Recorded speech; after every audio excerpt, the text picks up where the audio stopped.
Hola jóvenes, buenos días. Pues hoy vamos a comenzar el capítulo 2 de nuestro fascículo 2 del libro de Historia de México. Vamos a ver diferentes temas muy interesantes. Bueno, a varios de ustedes que les gusta la historia les va a llamar la atención. Puedes localizar el capítulo 2 a partir de la página 205 de tu libro digital para que no lo andes buscando, porque acuérdate que por fascículos se empieza a cambiar la numeración. Entonces, en la página 101 del fascículo 2 puedes encontrar la formación de la nación mexicana. Lo que vamos a tratar ahora es exactamente eso. Acuérdate que hemos estado viendo cómo se constituye México después de su independencia. Vivimos un imperio, ¿verdad? El primer imperio, porque vamos a ver también el segundo imperio con Maximiliano, ya aquí ya viene, en este capítulo. También vimos cómo nuestro país se convirtió en una república federal, ¿verdad? Cómo obtuvo su primera constitución en 1824 y a partir de allí tuvo diferentes presidentes. Pero hubo muchos cambios internos dentro de nuestro país, de nuestro gobierno, lo cual provocó mucha desestabilidad, tanto económica, ¿verdad? Política, social. Y es por eso que varios países extranjeros quisieron, o más bien nos intervinieron. Vamos a estudiar las intervenciones extranjeras, cuáles fueron los antecedentes de estas intervenciones, la primera intervención francesa, la política anexionista de Estados Unidos en México, esto está muy interesante, la separación de Texas, la guerra de 1847 y la pérdida territorial de casi la mitad del país, ¿verdad? Es cuando se le vende a Estados Unidos la mesilla. Esto fue la dictadura de Santana, que aunque no estuvo constante todo el tiempo, pero fue una dictadura porque fueron casi 17 años que él duró en el poder. Y también vamos a ver la consolidación del liberalismo y la soberanía nacional, el pleito constante entre liberales y conservadores, la revolución de Ayutla, la nueva constitución de 1857, la guerra de reforma, Benito Juárez, ¿verdad? Y todos los liberales, como ellos lucharon para que se llevara a cabo el cambio en nuestro país y en eso se basa la constitución de 1857, en donde se separa por completamente el estado de la iglesia. Acuérdense que la iglesia católica era la que mandaba en nuestro país y empiezan a haber muchísimos cambios. Vemos la Convención de Londres, la segunda intervención francesa y el imperio de Maximiliano de Habsburgo. Todo esto lo vamos a ver, ¿verdad? ¿Y cuál es el propósito? Bueno, vamos a aprender. ¿Qué vas a aprender? Conocerás la formación del Estado mexicano y el proceso de la construcción de la nacionalidad mexicana. ¿Cómo lo vas a aprender? Mediante la comprensión de ciertos aspectos que se realizaron en México durante el siglo decimonónico, a saber, las intervenciones extranjeras en México, la dictadura de Santana y la venta de las mesillas, y la consolidación del liberalismo y la soberanía nacional.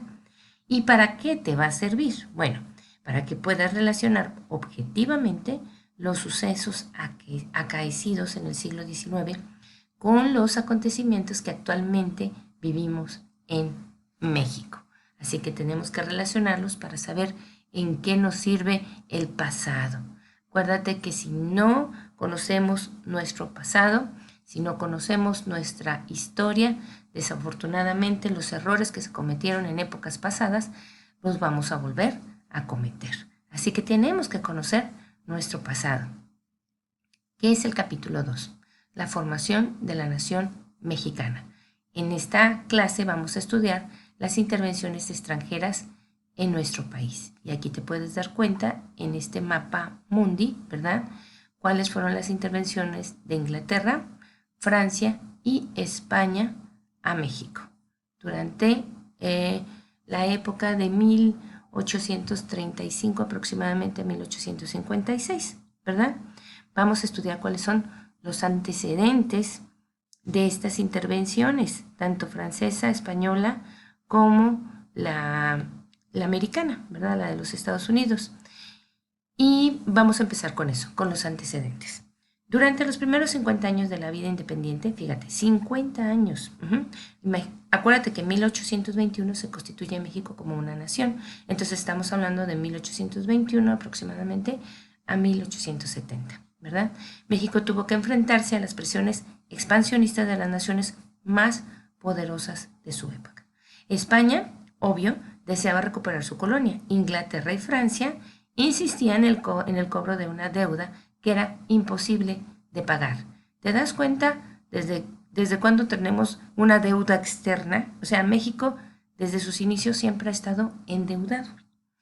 Entonces, Estados Unidos, como parte de su política expansionista, que vamos a ver qué es eso, pretendía ampliar su territorio con el nuestro. Qué conveniente, ¿verdad? Eso es algo muy normal que ellos hacen. De hecho, en cuanto a la Nueva España, logra despojarse del dominio español, es decir, México se convierte en México independiente, y de la misma manera el resto de las colonias en América Hispana se entabló una lucha enconada entre las potencias capitalistas, con la clara intención de adueñarse de su territorio y mercado, así como de explotar los recursos naturales, es decir, todos querían ser dueños de lo que había sido parte de España. Por lo que el expansionismo estadounidense. ¿Por qué? Pues son nuestros vecinos más cercanos, ¿verdad? Y obvio fue el más agresivo, ya que es una de las potencias, desde sus inicios, una potencia mundial. Y no solo por las fronteras, que son afines, sino porque Estados Unidos venía allanando el camino de la debilidad interna de nuestro país, ya que nosotros teníamos una crisis tanto económica como política y militar. Así que lo vieron como un país débil, un país que no se podía defender. Y para Estados Unidos, ¿verdad? Le interesaba mucho los territorios norteños de California, Arizona, Nuevo México y Texas. Y para eso te voy a dejar un video para que veas un poquito más de lo que son los antecedentes de las diferentes intervenciones que vivimos en México durante nuestros primeros 70 años de México independiente. En América, ellos tenían una doctrina que se llama la doctrina Monroe, que lo vamos a estudiar, y su lema era América para los americanos. Es decir, decretaba que ninguna nación europea colonial podía intervenir en el continente, y de hacerlo, Estados Unidos lo iba a defender. De esta manera, y con esta doctrina Monroe, obtuvo los siguientes territorios, ¿verdad? Con una política de exterminio y hacinamiento despojó a los indígenas del oeste norteamericano. Compró la Luisiana a Francia. Váyanse de aquí, franceses. Adquirió la costa de Florida a España. Despojó a México los territorios de Texas en 1836, Alta California y Nuevo México entre 1846 y 1848, y le quitó a España el dominio de sus colonias, Filipinas, Hawái y Puerto Rico, y controló la economía cubana. Por tanto, y por lo último, construyó el Canal de Panamá, que duró 100 años a su servicio para controlar el tráfico comercial en esta zona.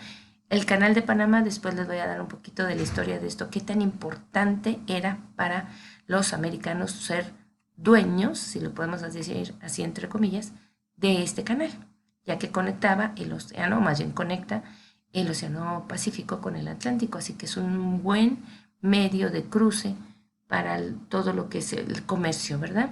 Pero veamos el video a continuación y te dejo la tarea. Gracias, que tengan bonito día.